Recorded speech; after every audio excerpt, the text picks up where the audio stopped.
MS Word रे आमे आज शिखिबा फॉर्मेट पेंटर। फॉर्मेट पेंटर को शिखिया को प्रथमे आमे MS Word को ओपन करनबा। देखंतु एठी मु ऑलरेडी गोटे डॉक्यूमेंट को तैयारी करिकी रखिछि।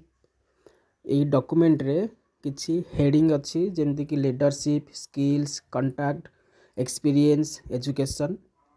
लीडरशिप को आमे किछि टेक्स्ट फॉर्मेटिंग यूज करिकी मॉडिफाई करिबा। मु लीडरशिप को सिलेक्ट कली, फॉन्ट कलर को चेंज कर देली। एथिरा में अंडरलाइन यूज करले। लीडरशिप रो जो हमर रहिछि फॉन्ट फेस को हमें चेंज कर दबा। अन्य गोटे फॉन्ट स्टाइल को मु एथिरा यूज कली। ओके, आउ अन्य जो सब हेडिंग गुडी को अछि मु चाहिबी लीडरशिप को जेमदि हमें मॉडिफाई करिचे अन्य हेडिंग गुडी को मध्य हमें सेमदि मॉडिफाई करि परिबा।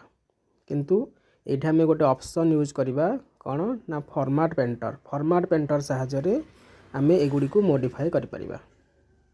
तेणु फॉर्मेट पेंटर ऑप्शन आमे कोठी यूज करिबा। प्रथमे आमे होम टैब को जिबा। होम टैब रो क्लिपबोर्ड ग्रुप भितरे गोटे ऑप्शन देखंतु फॉर्मेट पेंटर आसुची, ताको आमे डबल क्लिक करिबा एवं हेडिंग ऊपर ड्रैग करनबा।